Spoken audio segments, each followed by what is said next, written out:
전율이 느껴지네요.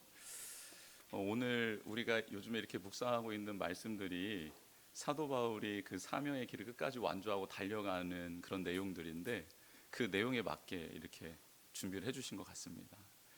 역시 센스가 보통이 아닌 우리 중창팀인 것 같아요. 감사합니다. 오늘 우리에게 주신 말씀 보겠습니다. 신약성경 사도행전 21장 7절에서부터 16절까지의 말씀입니다. 신약성경 223면에 있습니다. 사도행전 21장 7절에서부터 16절까지 같이 한 목소리로 읽겠습니다. 시작.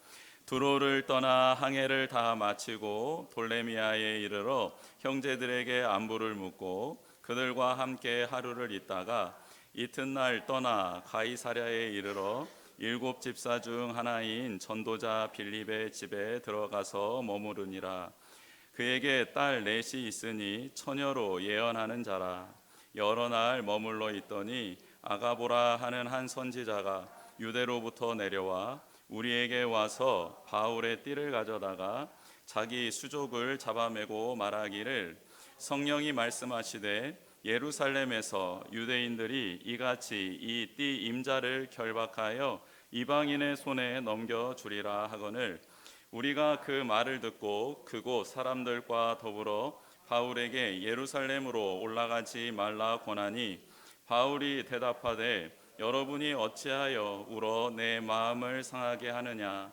나는 주 예수의 이름을 위하여 결박당할 뿐 아니라 예루살렘에서 죽을 것도 각오하였노라 하니 그가 권함을 받지 아니하므로 우리가 주의 뜻대로 이루어지이다 하고 그쳤노라. 이 여러 날 후에 여장을 꾸려 예루살렘으로 올라갈새 가이사랴에 몇 제자가 함께 가며 한 오랜 제자 구브로 사람 나손을 데리고 가니 이는 우리가 그의 집에 머물려 함이라. 아멘. 명절 잘 지내셨습니까? 네, 한번 그 앞뒤 좌우에 계신 분들을 보면서 다시 보니 더 반갑습니다. 이렇게 한번 인사하겠습니다. 다시 보니 더 반갑습니다. 네, 맛있는 음식들이 이렇게 많이 드셨나 모르겠습니다. 물가가 좀 많이 올라가지고 뭘 이렇게 많이 준비하기도 좀 그렇고 그렇다고 또 없자니 그래가지고 뭐 이제 조금씩 이렇게 사가지고 또 같이 나누기도 하고 드시기도 하셨을 텐데 비록 우리 눈앞에 있는 물질이나 그리고 또 먹거리들은 풍성하지 않았을지라도 우리의 마음만큼은 우리의 영혼만큼은 좀 부유한 사람, 그래서 넉넉하게 누군가를 품어줄 수 있고 또 축복해 줄 수 있고 위로해 줄 수 있는 그런 사람들이 되었으면 좋겠습니다. 제가 뭐 이렇게 투시안이 있는 건 아니지만 오늘 예배당에 나온 우리 성도님들의 어깨에 보니까 한 짐씩 이렇게 짊어져 있네요. 나 힘들다, 나 무겁다, 나 건들지 마라. 뭐 이런 이렇게 짐들이 이렇게 이름이 이렇게 달라붙어 있는 것 같은데요. 십자가 앞에 다 내려놓으십시다. 그리고 이 시간 하나님이 주시는 말씀으로 새 힘을 얻고 또 위로를 받고 다시 한번 하나님 안에 거하는 자의 거룩함, 특별함이 무엇인지를 깨달아 걸어가는 주의 복된 주님의 백성들이 되기를 주님의 이름으로 축복합니다. 아멘. 오늘 말씀을 준비하면서 이런 질문이 하나 들었습니다. 이스라엘 백성의 역사를 보면서 이스라엘 백성의 역사 중에 어느 시기가 황금기였을까라는 생각을 한번 해보았습니다. 다윗 왕정 시대가 가장 먼저 떠오릅니다. 왜냐하면 지금 유대인들은 다윗 왕정 시대가 회복되기를 바라고 있기 때문입니다.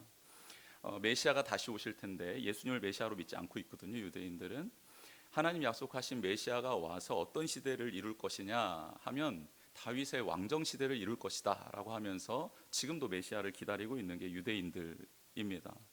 그러고 보면 다윗 왕정 시대 참 그럴 만한 시대였다, 황금기라고 생각할 만한 시대였다라고 볼 수 있겠습니다. 사회가 안정화되었습니다. 국격이 올라갔어요. 주변국들이 조공을 바치고 있었습니다. 많은 물질적 부를 누렸던 거죠.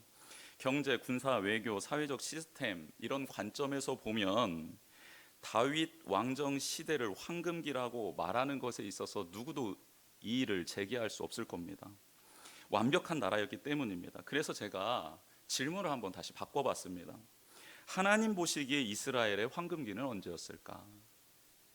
우리가 봤을 때, 유대인들이 기다리고 있는 관점으로 봤을 때는 다윗 시대가 황금기 같은데, 하나님이 보시기에 이스라엘의 황금기는 언제였을까? 여러분, 하나님이 이스라엘 백성을 택하신 이유가 무엇입니까? 좋은 땅을 주기 위해, 넉넉한 살림집을 주기 위해, 먹거리를 제공하기 위해, 그들을 보호해 주시기 위해 그들을 택하셨습니까? 그게 이유입니까? 하나님이 이스라엘 백성들에게 약속해 주신 복의 내용 중에 포함은 되어 있지만 그들을 택한 목적은 다른 것에 있습니다. 하나님이 그들을 택한 이유는 바로 이것입니다. 내가 너희의 하나님이 되고 너희는 나의 백성이 될 것이다 입니다. 즉 하나님은 이스라엘 백성을 택한 이유가 교제하기 위함이다.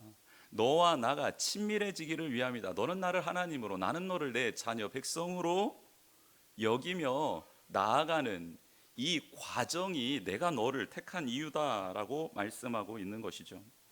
그렇다면 언제 이스라엘 백성은 그런 생활을 했나 다시 한번 생각해 보았습니다. 가만 생각해 보니 그들이 광야에서 40년을 보내는 기간이 매일 하나님의 은혜를 눈으로 확인하는 시간이었습니다. 그리고 그들은 그 하나님의 은혜에 고백하는 생활을 했던 시간, 정말 밀도 있게 매일매일 하나님과 교제했던 시간이 광야의 40년이었습니다. 이스라엘 백성에게는 참으로 치욕스러운 시간들이었을 수도 있고 고통의 시간이었을 수도 있는데 하나님이 보시기에는 이스라엘의 황금기가 광야 시대였던 겁니다. 하나님은 그들에게 매일 양식을 주셨습니다. 만나와 메추라기, 눈에 보이는 구름과 불로 그들 가운데 임재해 주셨습니다. 그리고 매일 언제 일어나서 짐을 싸서 나가야 될지, 어디에 머물러야 될지 정확한 사인을 보여주셨습니다. 광야의 독충들로부터 보호해 주셨고 그들을 노리려는 침략자들로부터도 그들을 지켜주셨습니다. 여러분, 먼 훗날 다윗이 왕이 되어서 그리고 자신이 광야 시절을 회고하면서 그 시대에 올려드렸던 찬양이 있지 않습니까? 여호와는 나의 목자시니 부족함이 없으리로다 고백했던 다윗의 그 고백이요, 눈앞에 현실적으로 이루어졌던 시기가 이스라엘 백성의 광야 시기였습니다. 정말 하나님이 친히 인도해 주셨습니다. 친히 하나님이 먹여주셨습니다. 지켜주셨습니다. 입혀주셨습니다. 음침한 골짜기로 갈지라도 해를 두려워하지 않았던 백성이 이스라엘 백성 광야에서의 생활이었기 때문입니다. 이스라엘 백성은 하나님만 바라봤습니다. 하나님이 가장 좋아하는 삶을 산 겁니다. 하나님이 무엇을 가장 좋아하시나? 하나님만 바라보는 것을 너무너무 좋아합니다. 그래서 우리가 한눈을 팔면 하나님은 우리가 바라보는 쪽을 바라봅니다.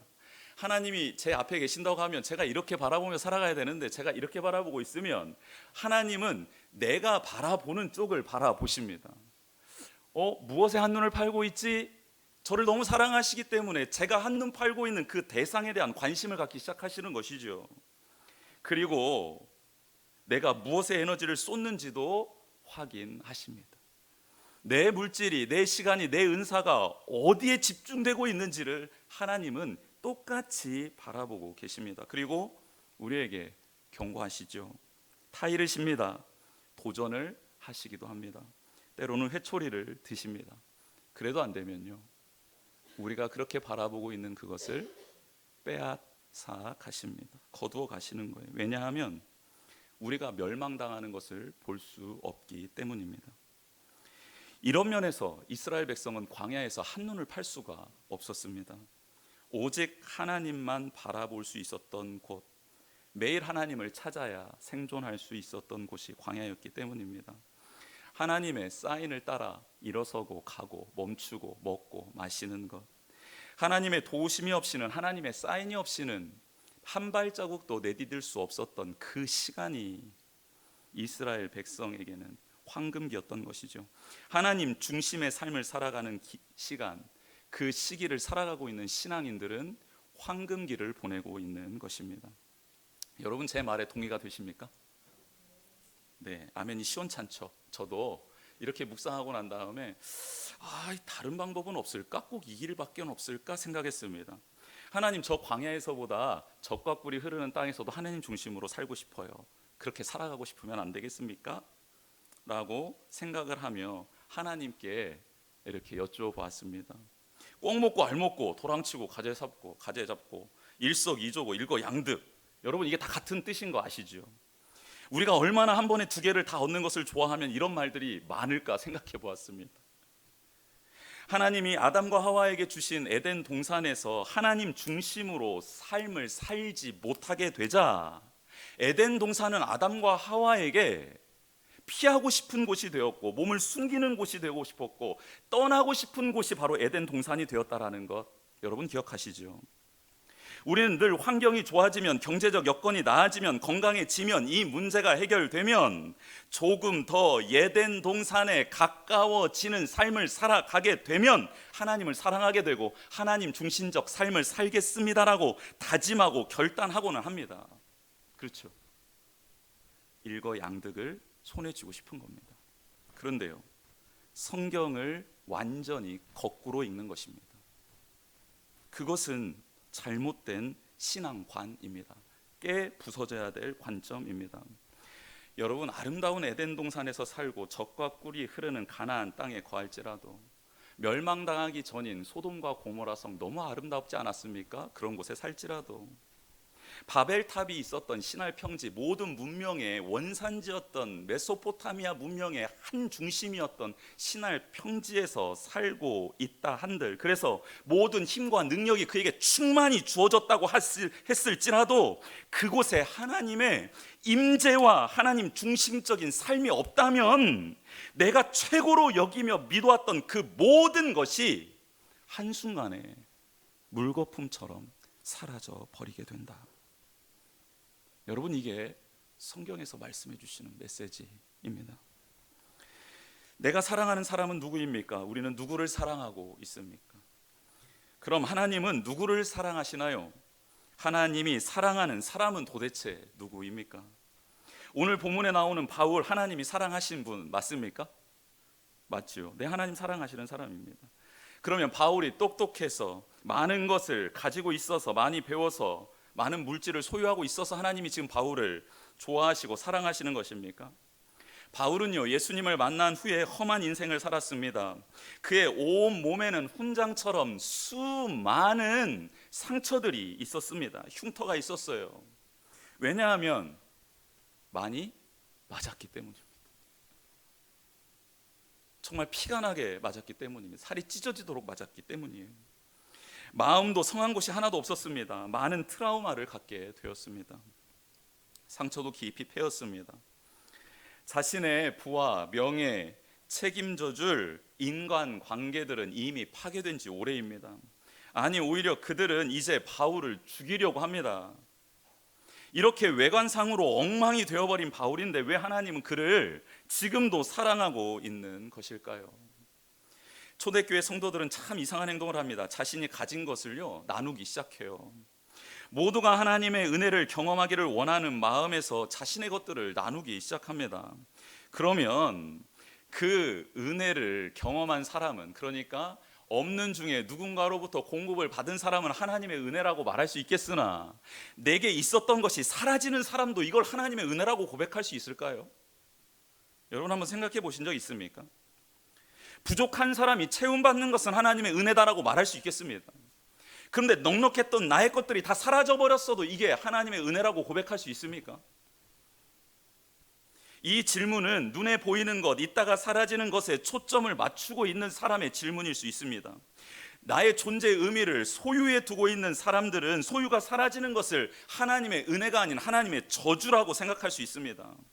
그런데요, 예수님이 이 땅에 오셔서 살아갔던 삶을 보니 주는 것이 받는 것보다 복된 것을 친히 보여주셨죠. 하나님이 주신 것을 나눌 때 일어나는 일들을 초대교회 성도들은 알고 있었던 것입니다.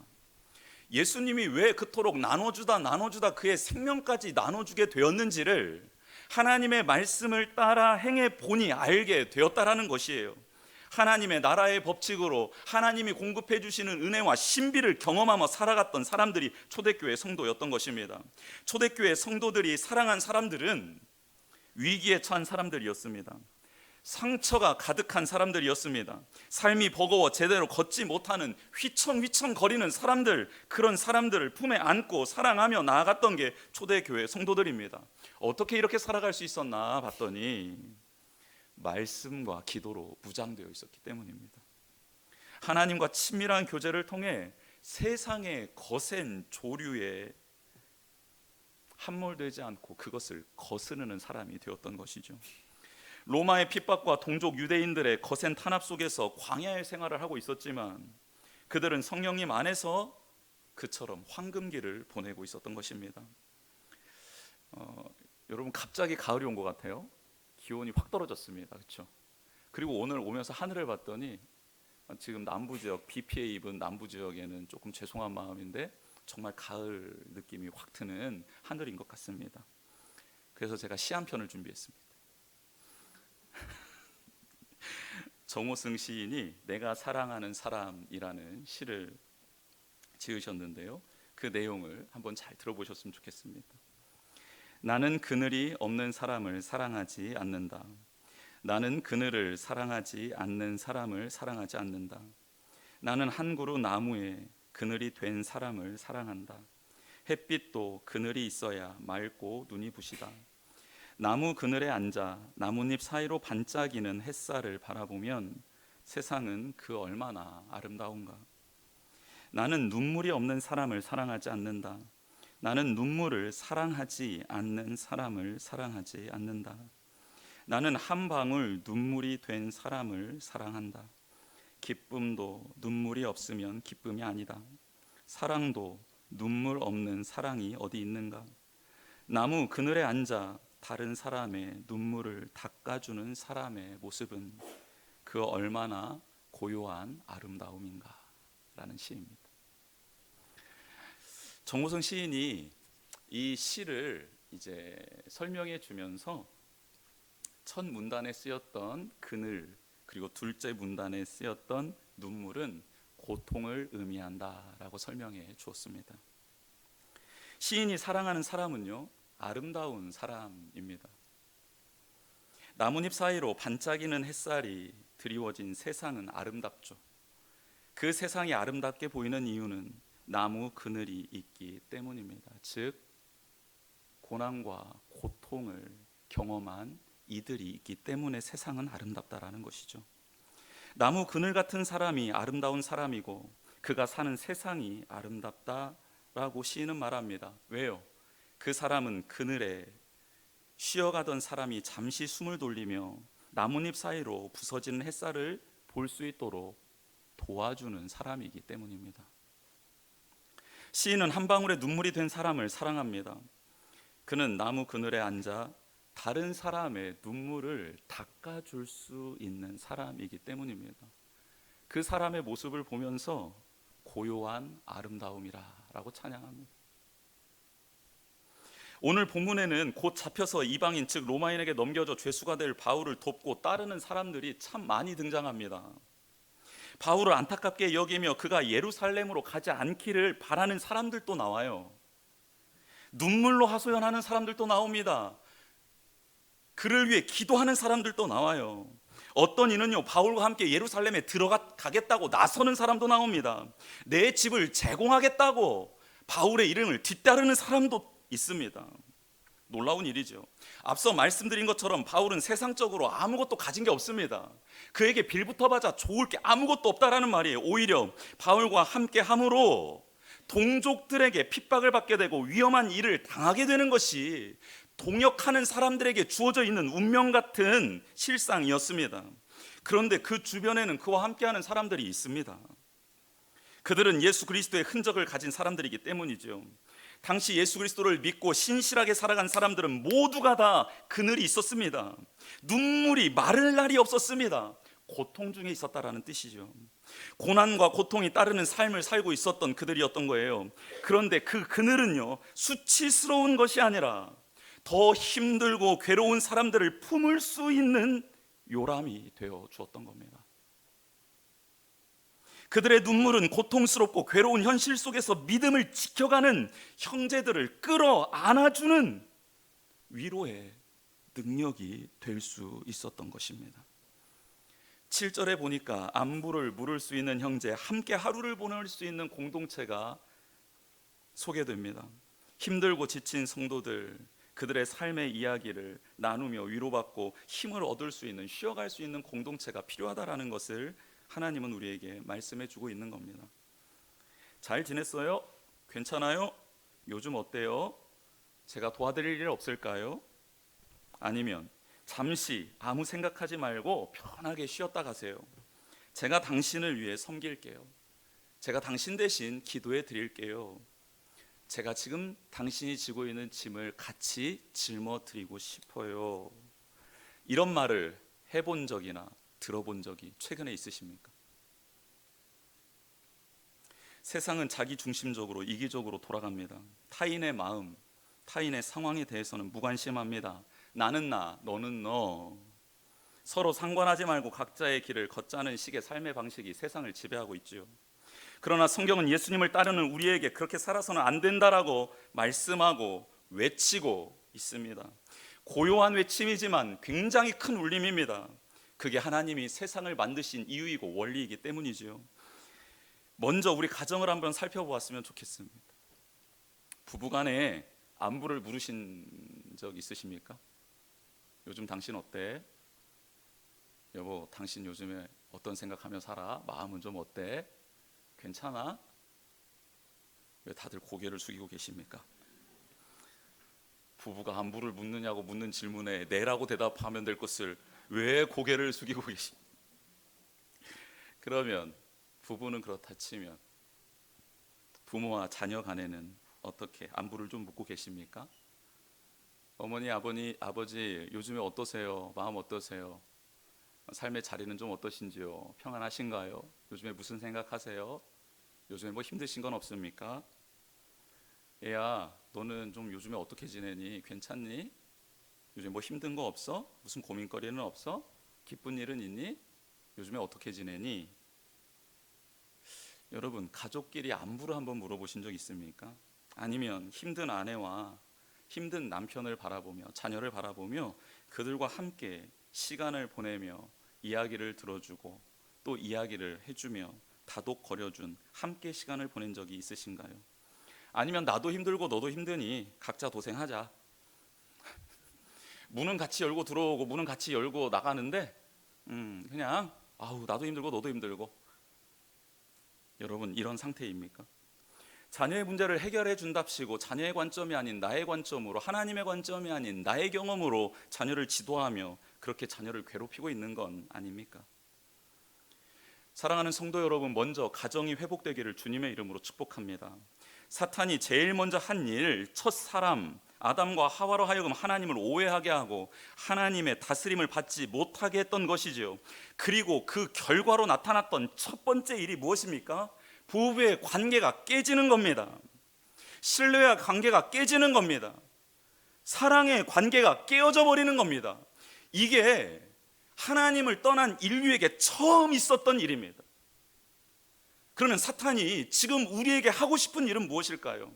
신앙생활을 아무리 열심히 해도 부부 관계가 금이 가 있으면, 사랑이 회복되어 있지 않으면, 서로 안부를 묻고 함께 울고 웃고 그렇게 사랑하는 관계가 회복되지 않으면요, 그 위에 쌓아지는 모든 것들은 순식간에 허물어지고 만다라는 겁니다. 부부가 흔들리면, 서로 사랑하지 않고 존중하지 않고 위로받고 위로해주지 못하면 가정 전체는 뿌리채 흔들리게 되어 있습니다. 자녀들은 방황하게 되고 그들의 미래는 어두워집니다. 그러니 하나님께서 아담과 하와를 하나 되게 하신 겁니다. 너희가 하나다라고 말씀해 주신 거예요.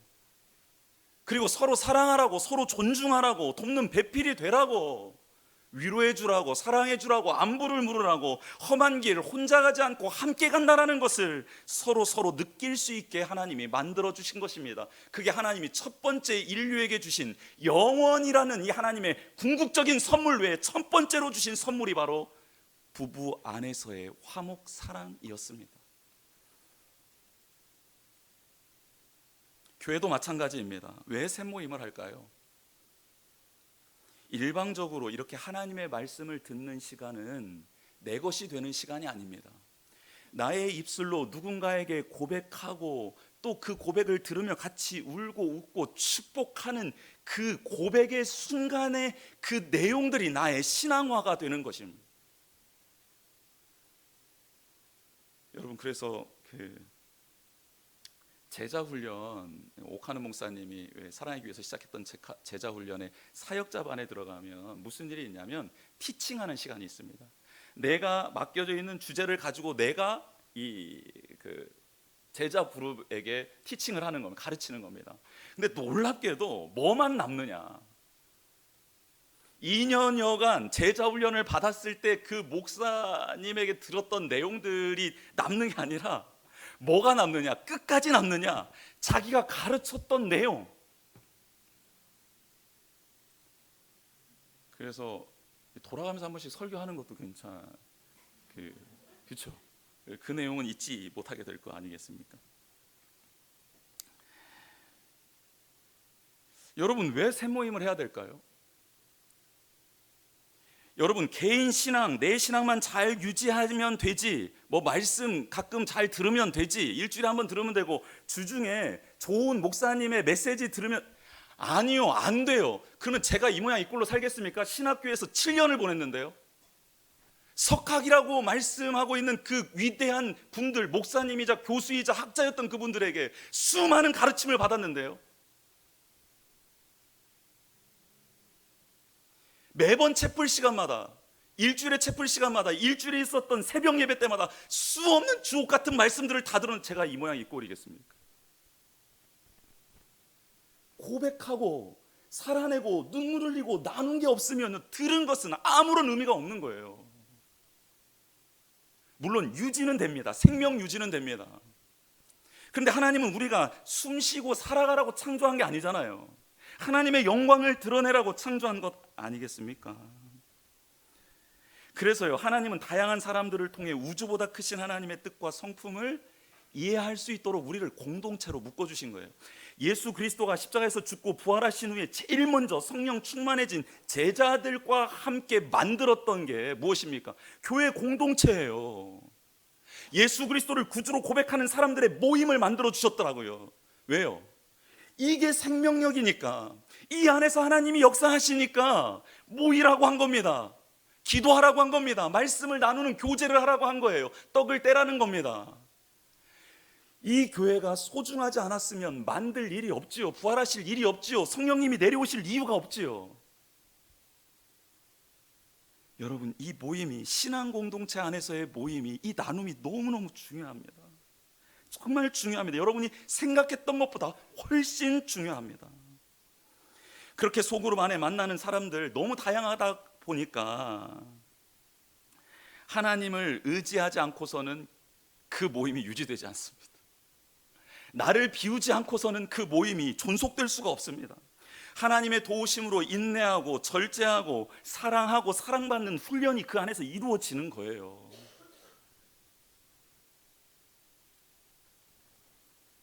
여러분, 이게 필요합니다. 아까 말씀드렸습니다. 나는 나, 너는 너 세계관에 휩쓸려 떠내려가지 않고 너와 나는 그리스도 안에서 형제라는 세계관으로 우리가 이 세상의 거대한 이 흐름을 바꿔내는 하나님의 사람들이 되기를 주님의 이름으로 축복합니다. 외롭고 힘들고 지친 사람들은요, 멀리 있지 않습니다. 굉장히 가까이에 있습니다. 바로 옆에 있는 사람입니다. 나의 사랑하는 가족들입니다. 그렇게 그의 그늘이 되어주고 그의 눈물을 닦아주는 우리 성도님들이 우리 교회가 되기를 주님의 이름으로 축복합니다. 바울 그리고 그와 함께한 사람들은 성령으로 충만했습니다.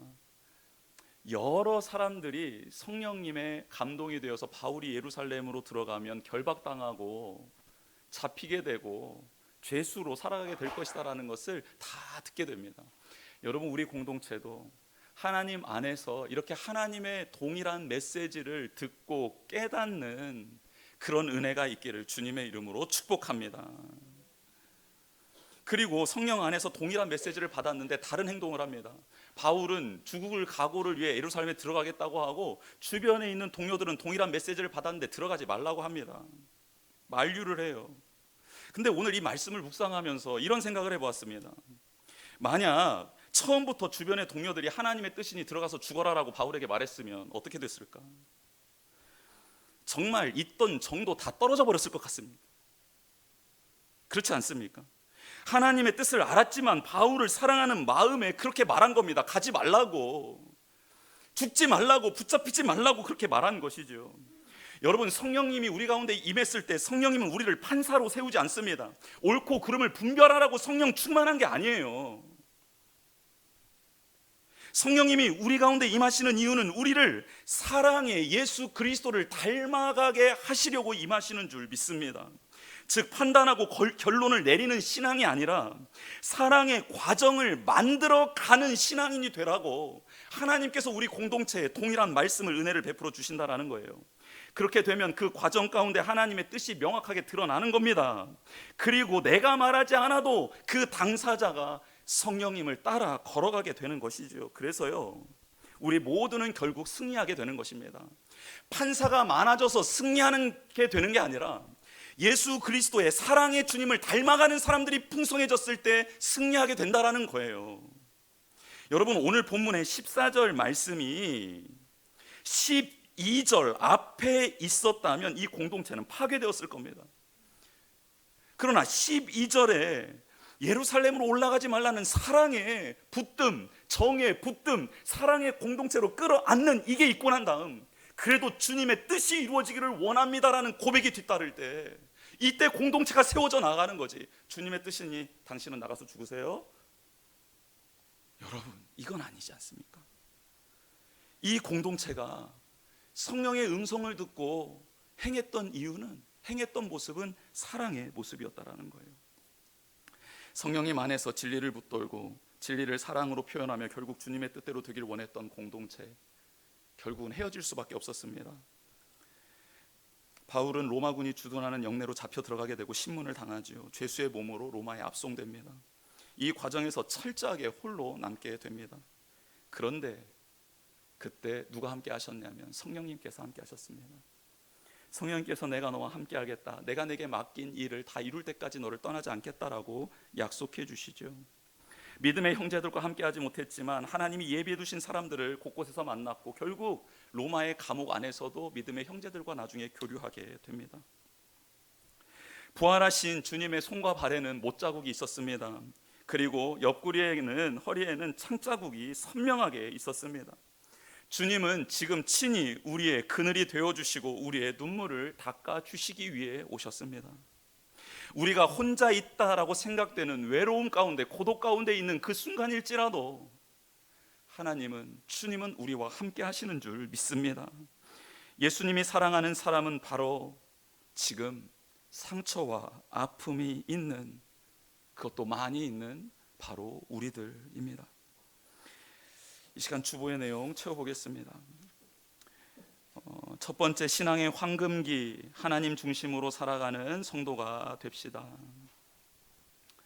너와 나는 그리스도 안에서 형제라는 세계관을 가진 성도가 됩시다. 세 번째는 예수님이 사랑하는 사람은 상처와 아픔을 가지고 살아가는 우리들, 바로 우리 성도들이다라는 것 잊지 않았으면 좋겠습니다.